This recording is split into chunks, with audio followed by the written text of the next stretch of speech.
Hello friends, welcome back to another lecture session. जैसे कि हमने वायरसेस का पार्ट 1 डिस्कस कर लिया था, आज के सेशन में हम डिस्कस करने वाले हैं पार्ट 2। ठीक है, यही सेम टॉपिक है, सेम यूनिट है। ठीक है, बचे हुए जो पॉइंट्स थे वो हम आज के टॉपिक में डिस्कस करने वाले हैं। तो चलिए स्टार्ट करते हैं। So friends, nature of viruses में लिविंग एंड नॉन लिविंग आता है, जिसमें ये बहुत बड़ा एक डिबेट का टॉपिक है कि वायरसेस लिविंग होते हैं या नॉन लिविंग होते हैं। ओके, सो वायरसेस जब भी हमने पढ़ा है, जब भी होस्ट बॉडी यानी कि किसी लिविंग बॉडी के अंदर होता है तो वो लिविंग के जैसे बिहेव करता है, और जैसे ही वो बॉडी के बाहर होता है तो वो नॉन लिविंग के तरह बिहेव करता है। Viruses represent the nature's simplest organization. तो सबसे सिंपलेस्ट ऑर्गेनाइजेशन है जस्ट आरएनए और DNA and protein coat that exhibit some properties of life. ये सारी बातें हम डिस्कस कर चुके हैं पहले से ही कि एक वायरस बॉडी जो है वो आरएनए या डीएनए या फिर प्रोटीन कोड का बना हुआ होता है। वायरसेस ऑब्लिगेट इंट्रासेलुलर पैरासाइट होते हैं, ये भी बात हमने डिस्कस किया हुआ है। ऑब्लिगेट यानी कि कंपलसरी, इंट्रासेलुलर यानी कि सेल्स के अंदर रहने वाला, बॉडी के अंदर रहने वाला पैरासाइट है जो डीएनए और आरएनए से बना हुआ होता है, जेनेटिक मटेरियल उसका, और प्रोटीन कोट होता है। ओके, जो जेनेटिक मटेरियल उसको कवर करने वाला प्रोटीन का कोट होता है। Why viruses are considered living or borderline between living and non-living objects? तो इसमें हमें कुछ reasons यहाँ पे देखेंगे हम कि viruses को living क्यों माना गया। इसका रीज़न है कि वो जेनेटिक मटेरियल पजेस करते हैं, उनके पास डीएनए या आरएनए जेनेटिक मटेरियल और प्रोटीन होता है। तो कोई भी लिविंग बॉडीज़ में ये जो है देखा जाता है कि उसके पास जेनेटिक मटेरियल है, उसके पास प्रोटीन है। Inherent potential for replication inside the host, जैसे ही किसी होस्ट बॉडी के अंदर जाएगा, रेप्लिकेशन यानी कि खुद का नंबर इंक्रीज कर सकता है। ठीक है, वायरसेस मल्टीप्लिकेशन कर सकते हैं, लेकिन अपना नंबर बढ़ा सकते हैं, और उनमें म्यूटेशन भी देखा जाता है। Viruses behave as intercellular obligate parasite, ये बात हो चुकी है। Within the host they use replication machinery of the host to replicate, यानी कि अपना नंबर बढ़ाने के लिए वो जिस होस्ट बॉडी के अंदर बैठे हैं उसी का मशीनरी यूज करेंगे। ओके, मल्टीप्लिकेशन के लिए, रेप्लिकेशन के लिए। Its genome and synthesize its protein coat, तो उसी होस्ट बॉडी को यूज करके अपना जीनोम भी बनाते हैं, अपना प्रोटीन कोड भी बनाते हैं।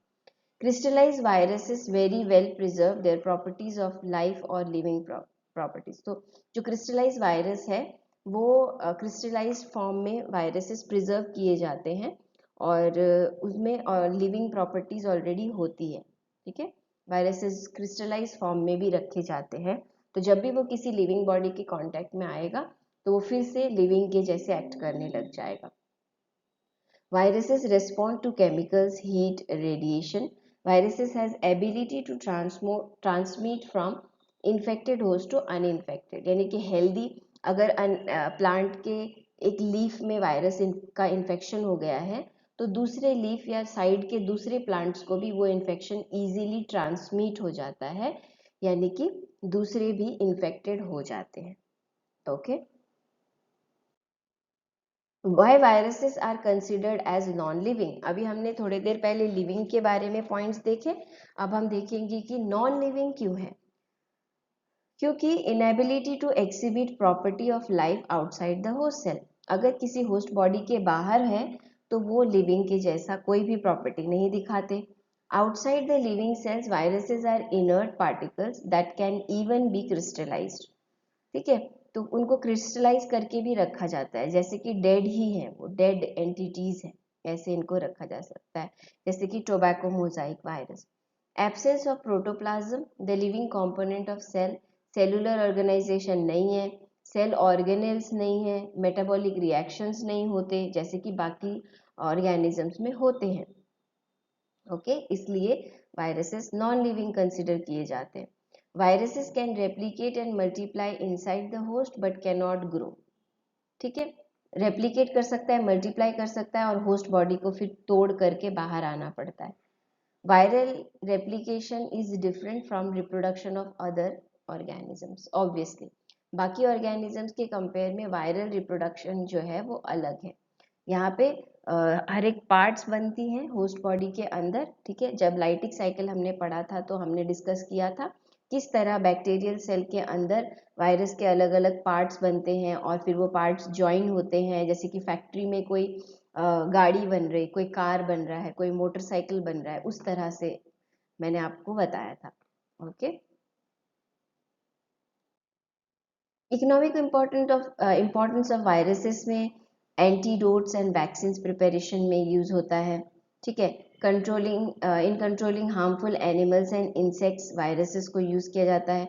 Control of disease in the laboratory, तो ये सब यूज हैं वायरसेस के। तो जैसे कि pox, mumps, polio, jaundice etcetera, ऐसी जो डिजीजेस हैं इनको वायरल वैक्सीन से ट्रीट किया जाता है। फिर animals and insects, some animals and insects which are harmful to humans can be controlled by some special viruses. Control of diseases, T2 bacteriophage virus serves as human from dysentery by spoiling some harmful bacteria. ठीक है, bacteriophage क्या करते हैं, bacteria colony को destroy करते हैं ना, bacteria को खा सकते हैं। बैक्टीरियोफाज मतलब हमने डिस्कस किया था ऐसे वायरसेस जो बैक्टीरिया को किल कर सकते हैं, एनगल्फ कर सकते हैं, ठीक है। तो जैसे कि इकोलाई, और इनसे अगर हमारी बॉडी को इन्फेक्शन हो जाए तो वायरस ट्रीटमेंट से ये बैक्टीरिया जो है इनकी डेथ हो जाएगी। इसको कहते हैं वायरोथेरेपी। Viruses use as vectors to treat several diseases. Okay, it intimates hopeful use in the treatment of cancer and gene therapy also. In the laboratory, viruses is used in the lab as a simplest living model in research of genetics. So study करने के लिए viruses को use किया जाता है as a model. Okay. In evidence of evolution, while viruses plays a vital role in to acquire knowledge about trend of evolution and process of formation of living organisms. So viruses से किस तरह living organisms बने होंगे इस दुनिया में, अर्थ में, ये स्टडी करने के लिए, इवोल्यूशन को स्टडी करने के लिए वायरसेस को कंसिडर किया जा सकता है, क्योंकि वो living as well as non living दोनों कैरेक्टर्स जो हैं वो दिखाते हैं। In nanotechnology, viruses can be considered as organic nanoparticles because of their size, shape, structure, and have been used as a template for organizing materials on the nanoscale. ठीक है, तो viruses को नैनो पार्टिकल्स के form में, यानी कि सबसे simplest और स्मॉलेस्ट, इस तरह से कंसिडर करके स्टडी किया जाता है। In seawater, a spoon of seawater contains millions of viruses, making them the most plenteous natural substance in aquatic ecosystem. They are useful for in the disposal of salt water and fresh water ecosystem. तो सी water में भी viruses जो हैं वो बहुत ज़्यादा abundantly present है, ऐसा उन्होंने कहा गया।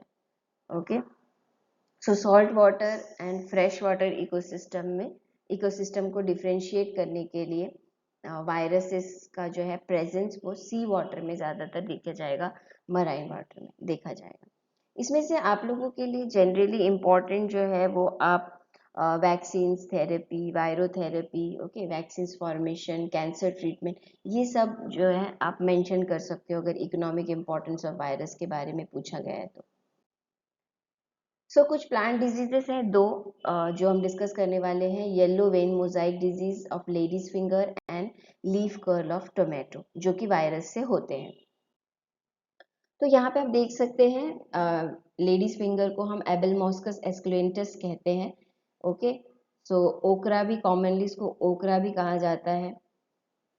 तो आपको येलो वेन मोजाइक, तो आप लीफ यहाँ पे देख सकते हैं किस तरह से लीफ येलो कलर के हो चुके हैं।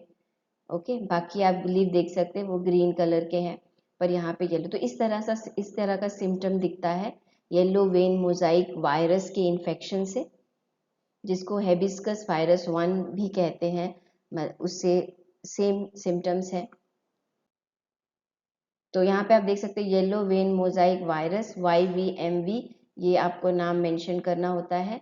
कॉजल एजेंट है लेडीज फिंगर यानी येलो वेन मोजाइक डिजीज का, ठीक है। तो नॉर्मल इस तरह से होगा और डिजीज इस तरह से होगा, यहाँ पे आप देख सकते हैं। सो यहाँ पे सिम्टम्स है, क्या क्या क्या सिम्टम्स हो सकते हैं। ये वाइट फ्लाई से ट्रांसमिट होता है, ये हमें पता है। ओके, और इसके वेन्स जो हैं, लीव ब्लेड, सब लीव्स जो है येलो कलर में टर्न हो जाता है। ओके, ये आपके नोट्स प्रिपरेशन के लिए आपको काम आएगा। ऑलरेडी आपके पास ये लिखे हुए भी होंगे, ठीक है, प्रैक्टिकल से आप ये रेफर कर सकते हो। नेक्स्ट जो है बंची टॉप ऑफ बनाना, एक वायरल डिजीज है। फिर से bunchy top of banana virus, हम इसको कहते हैं BBTV, is a plant pathogenic virus, ठीक है। फैमिली नैनो वेरिडी नाम उस फैमिली से बिलोंग करता है। अफिड से ट्रांसमिट होता है ये virus. Single standard DNA virus है bunchy top of banana virus, ठीक है। और डिस्कवर हुआ था, फिजी ने डिस्कवर किया था 1879 में। ओके, तो अफिड हम इसको कहते हैं babuviruses are, all babuviruses are aphid transmitted including bunchy top of banana virus. तो ये जिस इसमें बिलोंग करता है उनको हम बाबू वायरसेस इस कैटेगरी में कंसिडर करते हैं। Information is lacking regarding vector virus interactions. तो यहाँ पे वेक्टर्स और वायरसेस का इंटरेक्शन थोड़ा कम स्टडी किया गया है, इसके बारे में इंफॉर्मेशन कम है। लेकिन आपको जो बताया गया है कि कॉजल एजेंट क्या है, bungee top of banana virus, transmit किससे होता है, अफीड से, डिस्कवर किसने किया था, फिजी ने। ये बातें आपको ध्यान में रखनी। तो यहाँ पे कुछ उसके फीचर्स आपको दिए हुए हैं, ओके, जिसको आप देख सकते हो। तो अफीड्स जो है हेलिकोनिया, जिंजर, फ्लावरिंग जिंजर, ऐसे प्लांट्स को भी, बनाना छोड़ के ऐसे प्लांट्स को भी इन्फेक्ट करते हैं। सो बनाना जो है वो म्यूसेसी फैमिली से बिलोंग करता है। ओके, तो यहाँ पे कुछ एग्जाम्पल्स है जिसे आप देख सकते हो, यही सब बातें इंपॉर्टेंट है। सो होस्ट एंड सिम्टम्स के बारे में आप यहाँ पे पढ़ सकते हो, ठीक है। लीफ में कैसा, जो बनाना का लीफ है वो बंच, ऐसे बंच स्ट्रक्चर्स में दिखता है। ऊपर से अगर आप देखो तो लीफ सेपरेट नहीं होते, ठीक है, ऐसे बंच फॉर्म करके एक जगह पे बंच के, बंच मतलब हम कह सकते हैं एक बंडल में आपको लीफ दिखेंगे, ऐसे सेपरेट लीफ नहीं दिखते। तो यहाँ पे उसके कुछ सिम्टम्स बताए गए हैं। फिर management of bunchy top banana disease, यानी कि आप किस तरह से बंची टॉप बनाना डिजीज अगर है तो उसको किस तरह से आप अवॉइड कर सकते हैं आपके फार्म में। अगर सब ऐसा ये वायरस से इन्फेक्शन हो गया, बंची टॉप बनाना वायरसेस से, तो जो फ्रूट फॉर्मेशन है वो हैम्पर हो जाएगा, यानी कि बनाना नहीं होगा। इसका मतलब प्रोडक्शन नहीं होगा, बनाना का लॉस हो जाएगा फार्मर को। तो selection and transportation of suckers and other vegetative parts from areas where the disease occurs to disease-free areas for plantation should be prohibited specifically by quarantine law. तो ऐसे इंसेक्ट्स या फिर ऐसे प्लांट्स, बनाना field के आसपास ऐसे प्लांट्स को नहीं रखना है जो जिसको जहाँ पे सकर्स टाइप ऑफ इंसेक्ट्स जो है ग्रो कर सके। Disease plant should be marked in the early stage, be uprooted completely. जो अगर आपको दिख रहा है कि आपके 1000 बनाना प्लांट्स में से कुछ 5-6 बनाना प्लांट्स में बंची टॉप डिजीज दिख रहा है, तो उसको जड़ से उठा के वहां से फेंक देना, हटा देना है, ठीक है। Creation of banana-free white zone around an infected area may help preventing transmission of pathogen through aphid vectors.